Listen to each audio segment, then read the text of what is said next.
উত্তর কলকাতার একটি হিয়ারিং সেন্টারের ছবি এই মুহূর্তে সরাসরি আপনাদের সামনে তুলে ধরবো। শ্যামবাজার এবি স্কুল থেকে রয়েছেন আমাদের প্রতিনিধি আবির দত্ত।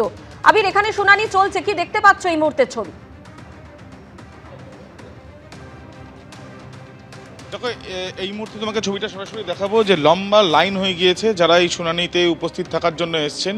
কিন্তু যখন এই হিয়ারিং চলছে তখন ভেতরে ইআরও এবং তার সঙ্গে সঙ্গে বিএলও রয়েছেন, এবং যখন যার হিয়ারিং চলছে তিনি ছাড়া বাকি আর কাউকে ভেতরে কিন্তু আর প্রবেশ করতে দেওয়া হচ্ছে না। এবং এখানে আমরা কিছুক্ষণ আগে দেখেছি যে বেশ কয়েকজন উপস্থিত হয়েছিলেন যারা বলছিলেন যে তারা অসুস্থ, এবং তাও এখানে আসতে হয়েছে। কিছুক্ষণ আগে জোড়াবাগানে এবং বাগবাজারে তুমি দেখলে একজন ব্যক্তি বললেন যে শ্বশুর শাশুড়ির নাম নেই বলে এরকম সমস্যার সম্মুখীন তারা হয়েছেন। কেউ বলছেন, আশঙ্কা করছেন নাম কেটে যেতে পারে। এবং তার সাথে সাথে এখানে আমরা দেখছি যে একদিকে যেমন ভেতরে ইআরও থেকে আরম্ভ করে বিএলও রয়েছেন এবং যারা এখানে হিয়ারিংয়ে ডাক পেয়েছেন তারা যাচ্ছেন, এবং বাইরে কিন্তু বিএলএ রয়েছেন, বিএলএ 2। আপনারা বাইরে রয়েছেন? হ্যাঁ, আমরা বাইরে আছি। মূলত আপনারা এখানে কি করছেন? আমরা দেখছি কারা এসছে না এসছে তা দেখছি। যাদের দরকার পড়ে যারা আসেনি তাদেরকে ডেকে ফোন করে ডাকছি আমরা, যাতে আসতে পারি। আপনি কোন রাজনৈতিক দলের তরফে বিএলএ? টিএমসি। অন্যান্য রাজনৈতিক দল? হ্যাঁ এসছে আবার ঘোরাঘুরি করছি এদিকে। মানুষ এসে আপনাদের জিজ্ঞেস করছে? জিজ্ঞেস করছি। হ্যাঁ। ইতিমধ্যে আমরা দেখছি এই যে লম্বা লাইন, কিছুক্ষণ আগে এই যে হিয়ারিং কেন্দ্র, সেই হিয়ারিং কেন্দ্রে একজনের সাথে আমরা কথা বলছিলাম যিনি জানাচ্ছিলেন যে তার হার্নিয়ার সমস্যা রয়েছে, গলায় সিজ, দীর্ঘক্ষণ তিনি অপেক্ষা করছেন। কিছুক্ষণ আগে আমরা দেখেছি জোড়াবাগানে, সেখানে কমিউনিটি হল, সেখানে একজন মহিলা তিনি অসুস্থ অবস্থায় ছিলেন এবং তিনি জানাচ্ছেন যে তার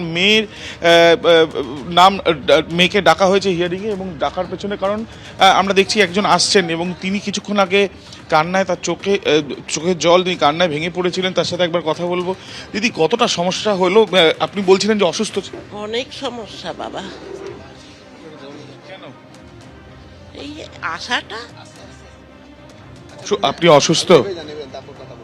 হ্যাঁ, নেমে যান। আপনি কি অসুস্থ ছিলেন? দাঁড়ান, একটু কথা বলেনি। আপনি কি অসুস্থ ছিলেন? হ্যাঁ,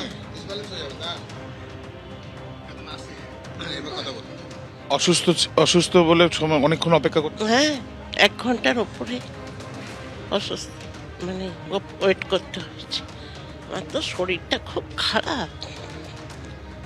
কি সত্যি মানে কতটা সমস্যা, মানে অসুস্থতা, তার মধ্যে এই শীতকালে সকালে আশাটা বিরাট সমস্যা।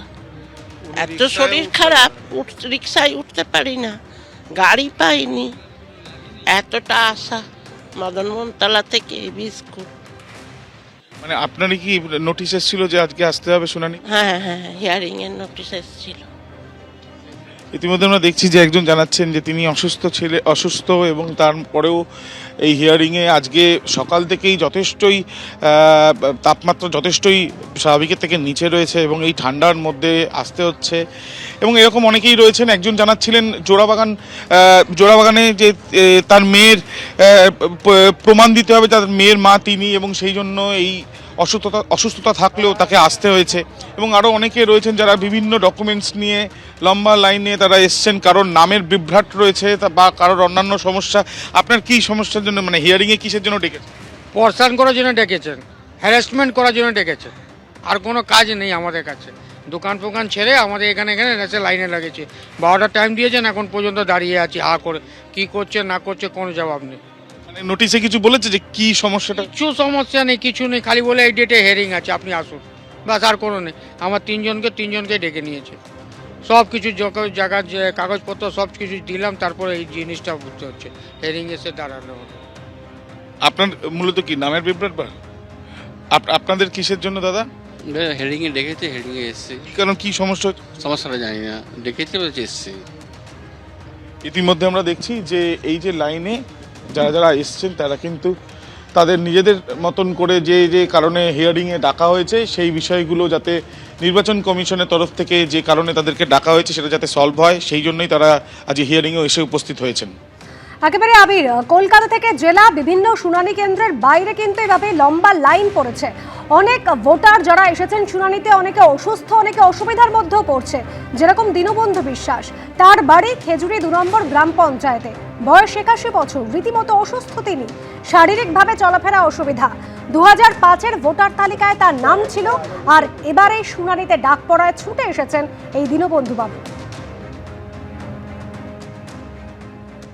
আমি স্ট্রোকের মানুষ, স্ট্রোক হয়ে আমার 2-3 স্ট্রোক হয়ে গেছে। এবারে সেই গাড়ি করি এখানে আলাম, কি করবো। তাও বাধ্যতামূলক আসতে হচ্ছে? হ্যাঁ হ্যাঁ। আচ্ছা, এসে কি করলেন তারপরে এখানে? এখানে এসে কাগজপত্রগুলো দিলাম, বললো এর আগে কিছু আছে, আমি বললাম আগের কিছু আমার নেই, তখন ফাও বলবো কেন, এগুলো আর হয়নি, হলে কি করবো। করতে হচ্ছে মানে হ্যাঁ, নাগরিকত্ব হওয়ার জন্য করতে এখন হচ্ছে। মনের আক্ষেপ তো আছে, যে জন্য বাঁচি, মানে ভবিষ্যতে ছেলেরা থাকলো, আমিও হয়তো যে কয়দিন থাকলাম 88 সালে এখানে আছি। রানাঘাটের পর এবার বারাসাতের বাসিন্দা শোভারানী ভৌমিক। তার বয়স 85 বছর, হাঁটতে চলতে অসুবিধা হয়, কোনো মতোই গাড়ি করে এসেছেন, আর কেন্দ্রের সামনে তার গাড়িতেই এসআইআর এর শুনানি সম্পন্ন হলো। বারাসাতের হৃদয়পুর কৈলাসনগরের বাসিন্দা শোভারানী ভৌমিক অসুস্থ অবস্থায় গাড়িতে করে পরিবারের সদস্যরা তাকে নিয়ে এসেছিলেন। আমরা এই মুহূর্তে দেখতে পাচ্ছি যে তার শুনানি চলছে গাড়ির মধ্যে, কেননা তিনি হাঁটাচলা করতে পারেন না এবং সেই কারণে তার শুনানি গাড়ি। আপনারা কি গাড়ির মধ্যেই শুনানি করছেন? হ্যাঁ, গাড়ির মধ্যেই করছি। দেখুন, বিএলওকে বলেছিলেন যে আসতে পারবেন না, তাহলে না বিএলওকে বলা হয়েছিল আসতে পারবেন না, বাট উনি নিজের স্বেচ্ছাতেই এসেছেন, তাই আমরা এখন ওনার কাছে এখানে এসে আমরা শুনানিটা করে নিচ্ছি। সেই শুনানিতে ওনাকে লাইনে দাঁড় করাচ্ছি না, আমরা এখানে এসে ওনার কাছে এসে ইনস্ট্যান্ট করিয়ে নিচ্ছি, কোনো রকম লাইনের মধ্যে ওনাকে রাখছি না আমরা।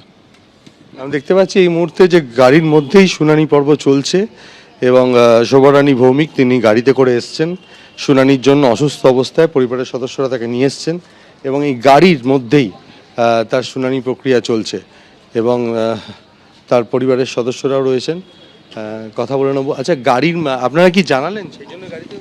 হ্যাঁ হ্যাঁ হ্যাঁ, আমরা বলেছিলাম অসুস্থ আছেন, আসতে পারছেন না, তো সেই জন্য এটা টোবাকো লাইসেন্স। ঠিক আছে, এটা লাগবে না। অর্থাৎ অসুস্থ রয়েছেন এবং সেই কারণেই গাড়ির মধ্যেই আমরা দেখতে পাচ্ছি। হ্যাঁ, কি বল? সুন্দর ব্যবস্থা, ওনারা গাড়িটাই করে দিচ্ছে, আমাদের খুব ভালো লেগেছে। মানে এরকম ব্যবস্থা সত্যি খুব ভালো লেগেছে। আপনারা কি জানিয়েছিলেন?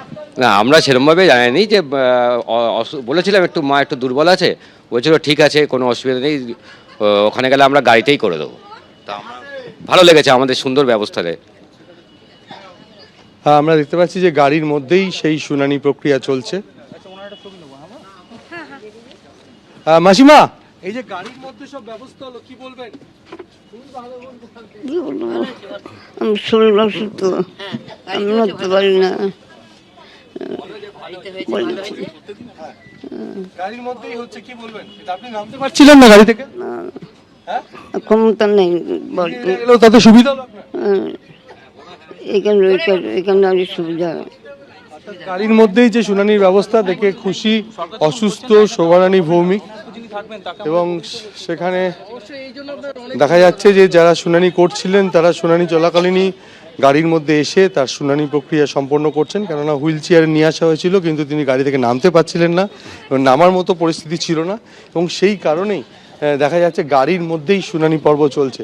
শোভারানী ভৌমিক অসুস্থ অবস্থায় ছোটজাগুলি ITI কলেজে এসেছিলেন শুনানির জন্য, এসআইআর শুনানির জন্য এবং পরিবারের সদস্যরা তারপরে আধিকারিকদের সঙ্গে যোগাযোগ করেন, তারপরে গাড়ির মধ্যেই তার শুনানি পর্ব সম্পন্ন হয়। ক্যামেরায় তরুণের সঙ্গে সমীরণ পাল, এবিপি আনন্দ, উত্তর 24 পরগনা। এবিপি আনন্দ, এগিয়ে থাকে, এগিয়ে রাখে।